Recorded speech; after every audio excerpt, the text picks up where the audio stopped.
जय श्री कृष्णा। कैसे हैं आप? उम्मीद करती हूँ अच्छे होंगे। एक बार फिर से स्वागत है आपका अपने चैनल में। तो चलिए आज के वीडियो में हम जानेंगे बैसाख पूर्णिमा की व्रत कथा। हमारे हिंदू पंचांग के अनुसार 23 मई को बैसाख माह की पूर्णिमा मनाई जाएगी। बैसाख माह के शुक्ल पक्ष की पूर्णिमा को बुद्ध पूर्णिमा के नाम से भी जाना जाता है। इस दिन भगवान विष्णु की पूजा की जाती है। इसके साथ ही इस दिन व्रत भी रखा जाता है। अगर आप भी इस बार पूर्णिमा का व्रत रख रहे हैं तो ऐसे में पूजा के बाद आपको ये कथा अवश्य पढ़नी अथवा सुननी चाहिए और दान भी करना चाहिए।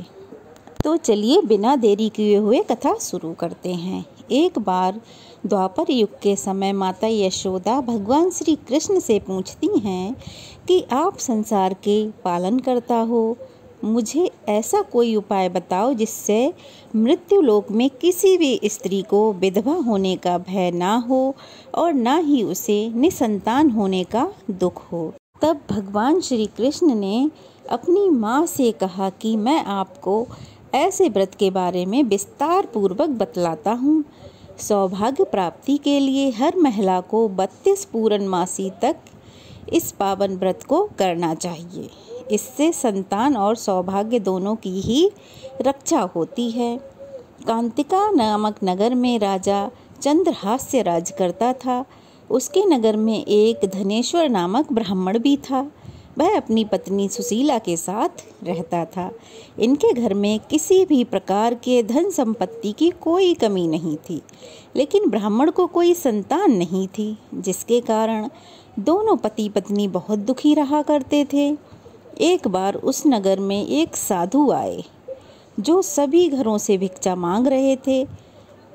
मांग कर गंगा नदी के किनारे जाकर भोजन जीवन यापन करते, लेकिन वह साधु धनेश्वर के घर से भिक्षा नहीं मांगते, उसके घर नहीं जाते भिक्षा मांगने।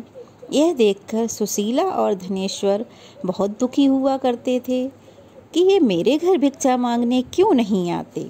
दुखी होते और जाकर उस साधु से एक दिन उन्होंने पूछ ही लिया कि आप सभी के घर भिक्षा मांग लेते हो, लेकिन हमारे घर भिक्षा मांगने क्यों नहीं आते, ऐसा क्यों?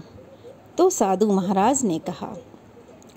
तब साधु महाराज बोले कि तुम निसंतान हो और ऐसे घर से भिक्षा लेना पतितों के अन्न के समान होता है। मैं पाप का भागीदार नहीं बनना चाहता, इसीलिए मैं तुम्हारे घर से भिक्षा नहीं लेता। यह सब सुनकर धनेश्वर बहुत दुखी हो जाता है और साधु से पूछता है कि ऐसा कोई उपाय बताएं जिससे मुझे भी संतान सुख की प्राप्ति हो।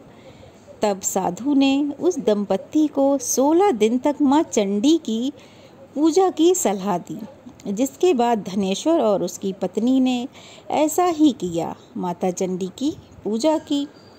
अब दंपत्ति के आराधना करने से माता प्रसन्न हुई और माँ काली प्रकट हुई और उन्होंने सुशीला को गर्भवती होने का वरदान दिया और कहा कि प्रत्येक पूर्णिमा को दीपक जलाए।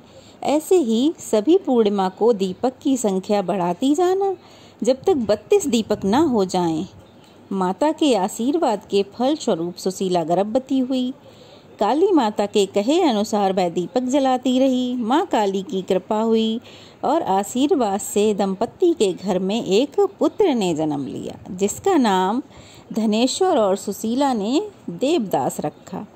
देवदास जब बड़ा हुआ तो धनेश्वर ने उसे विद्या ग्रहण करने के लिए काशी भेजा।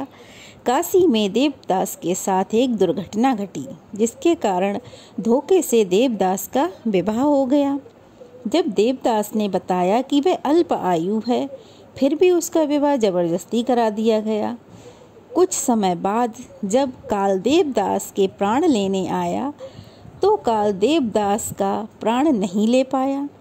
तब काल ने यमराज से कहा कि वह देवदास के प्राण लेने में असमर्थ है, जिसके पश्चात यमराज ने इसके पीछे का कारण जानने के लिए भगवान शिव और माता पार्वती के पास गए।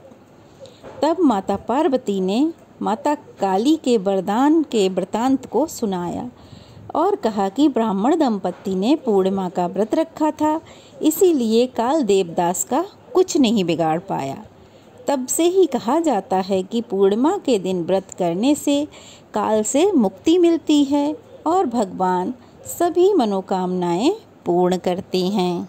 तो आज की कथा यहीं तक कैसी लगी कमेंट बॉक्स में अवश्य बताएं। और जैसे देवदास के पुत्र की रक्षा की माता ने, वैसे ही हम सब के पुत्रों की रक्षा करें और अपनी कृपा और आशीर्वाद बनाए रखें।